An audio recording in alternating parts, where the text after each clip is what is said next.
Hi everybody, it's Laura from Green Tree, and today we are talking about cooking for one. This can also easily be translated to 2 people or 3 people, like any smaller group, but we're focused on cooking for one. So I'm going to give you some tips and tricks that will make it easier, and I'm also going to tell you why it is worth the effort. It might not feel like it when you're just cooking for yourself, but my favorite thing about cooking for myself is that I can make exactly what I want, it tastes exactly the way I want it to taste, and nobody else can argue. So the great thing about that is it's literally only the ingredients that you want, and that's not the case in pretty much any other scenario. So first off, it is worth the effort. Second, can you become a leftovers person? Now, I like leftovers, but sometimes you don't want them. And what I will do is, if I want to make a bigger batch of something, and I'm typically cooking for 2, but sometimes for 1, I will make a batch of like 6 servings, and I will freeze several days worth. So I just cook it all at once. It doesn't take much longer than cooking 1 serving.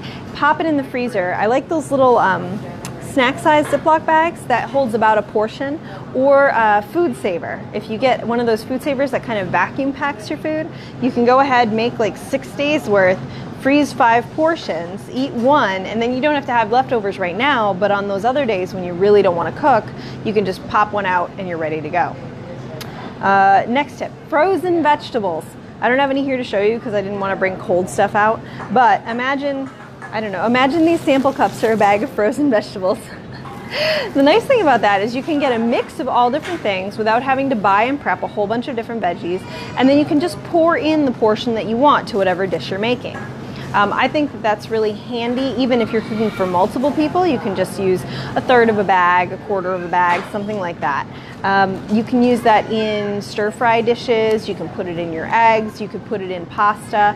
Pasta is a good one to stock up on because you can pull out just a portion of the package and cook it. So if you've got a bag of frozen veggies and a thing of pasta, you can cook 1 portion of pasta, pour in 1 portion of veggies, boil it all together, take it out, and then all you have to do is pour some sauce on top.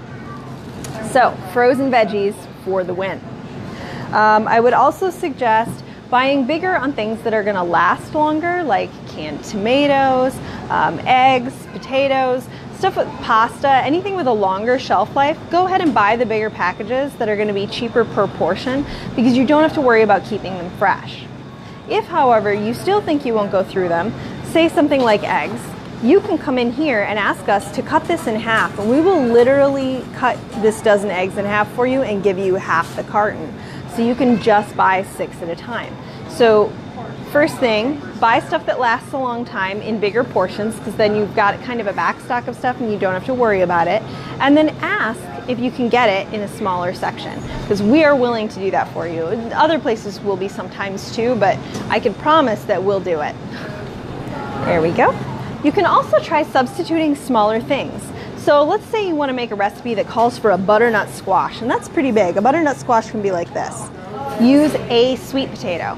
Cut the recipe down and use a sweet potato. Very similar flavor profile, and you can typically get them in a smaller size, like the size of maybe a large baking potato, and then you can make 1/3 or even 1/4 of the size of the original recipe.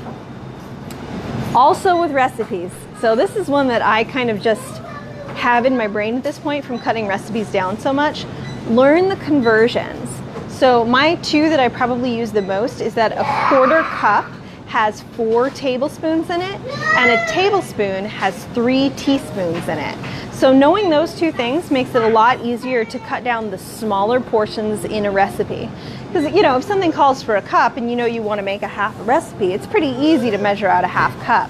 But if you know those conversions for the smaller quantities, things like tablespoons and teaspoons, you're going to be able to just quickly, off the top of your head, have 1/3, 1/4 a recipe without having to put a lot of thought into it.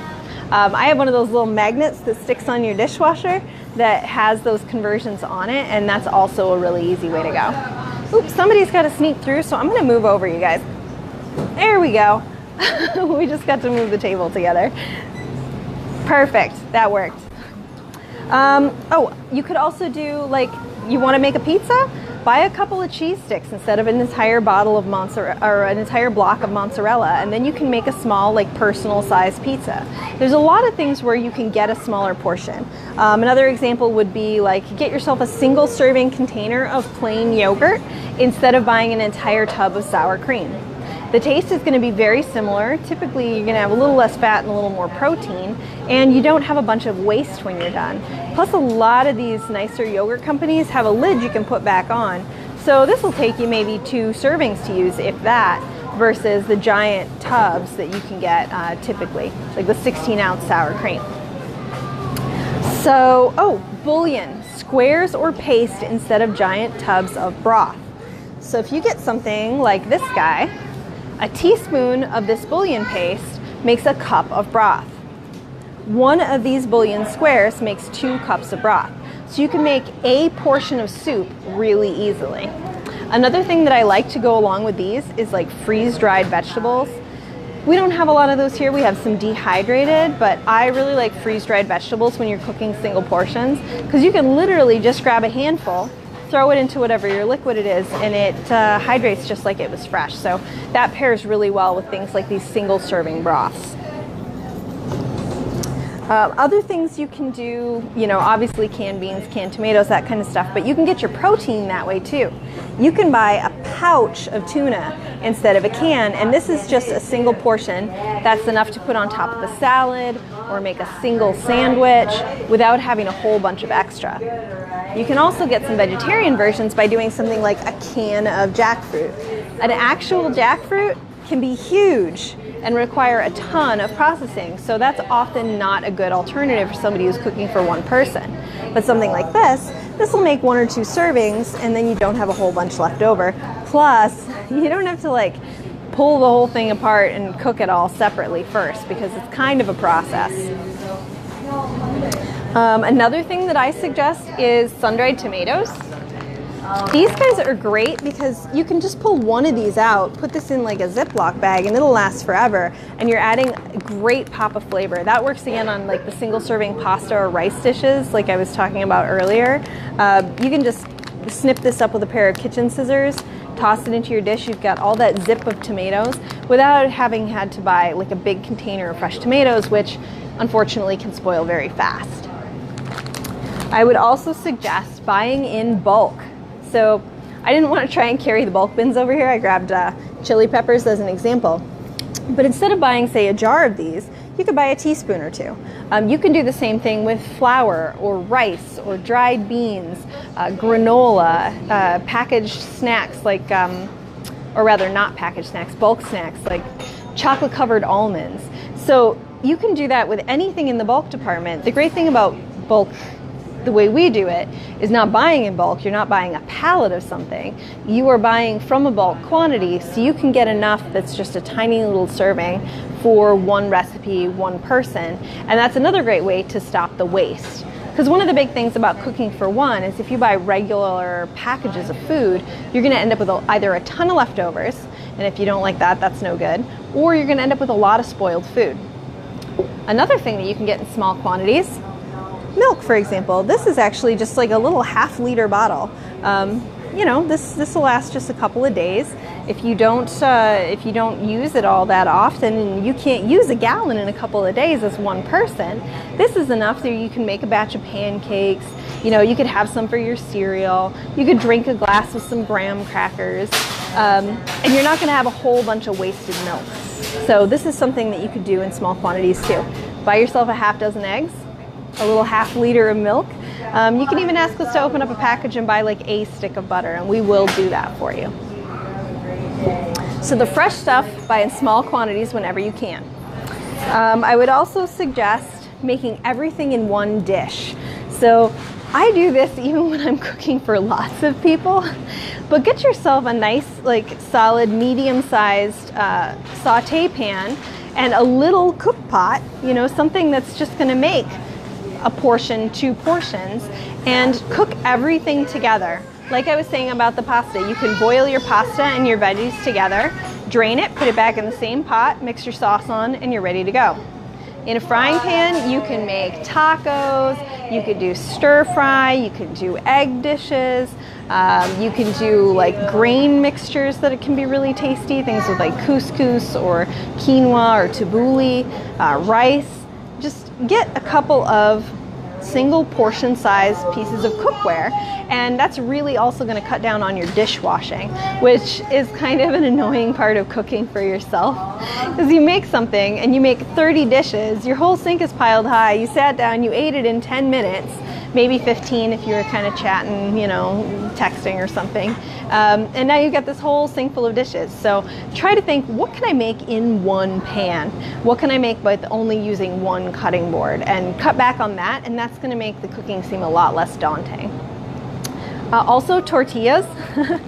I know this might seem kind of silly, but tortillas can be breakfast, tortillas can be lunch, tortillas can be dinner.